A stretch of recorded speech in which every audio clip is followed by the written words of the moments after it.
السلام عليكم، كي دايرين؟ لاباس؟ نتمنى ان شاء الله تكونوا بخير. اليوم نصاوب معكم كريب حلو ساهل.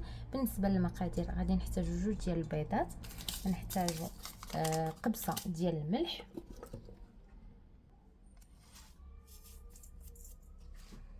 غادي نحتاجو كيس ديال سكر فانيلا،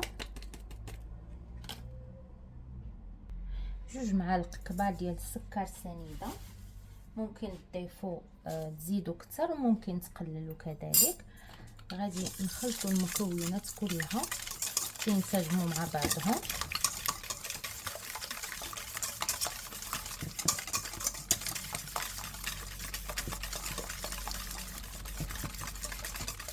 اللي بغات تستعمل الخلاط الكهربائي ولا تستعمل حتى الميكسر ممكن. انا غادي نطحنو مزيان ونرجع لكم. هانتوما كتشوفوا من بعد ما طحنت مزيان البيض مع السكر مع الفاني، غادي نضيفو كاس ديال الحليب وغادي نرجعو نخلطو جيدا. انا غادي نقطع الفيديو باش ما يكونش الصوت. من بعد ما خلطنا غادي نضيفو كاس ديال الماء، العبار ديال كاس العنبه هو باش عبرنا المكونات كاملين، وغادي نرجعو نخلطو عاوتاني.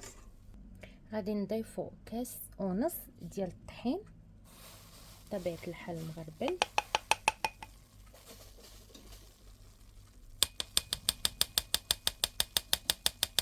غادي نخلطو. غادي نضيفو نص الكاس، نص ديال الكاس الاخر.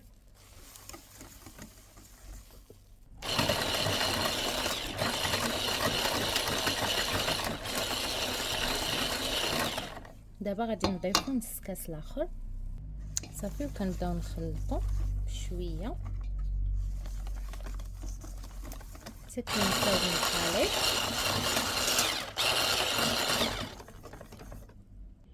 كيف ما كتشوفوا الخليط راه ما تيكونش ثقيل، تيكون خفيف. دابا غادي نطيبوه في المقله. كناخذوا مقله اللي تكون ما كتلصقش، اللي كنكونوا كنطيبوا فيها البغرير عاده. كنخليوها حتى كتسخن مزيان وكنصبوا فيها كميه من الخليط وكنحاولوا نوزعوه بحال هكا. نحاولوا الكميه ما تكونش كثيره باش ما تجيناش الكريب ديالنا غليظه. كنطيبوها من الجهه الاولى، من بعد كنقلبوها بهذا الشكل هذا كيف ما كتشوفوا.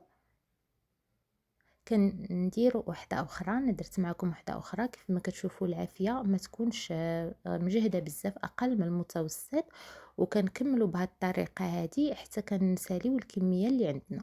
البنات لاكريب من بعد ما طيبناهم كيف ما كتشوفوا كيجيو غزالين، كيجيو. ممكن ديروا لهم اي حاجه بغيتو على هذا الشكل هذا، تعمروهم ديروا لهم هذا الشكل ولا ديروهم بهذا الشكل هذا. من بعد ما تعمروهم كيجيو زوينين. نتمنى ان شاء الله الوصفه ديال اليوم تنال اعجابكم، ونتلاقاو في فيديو جديد. السلام عليكم.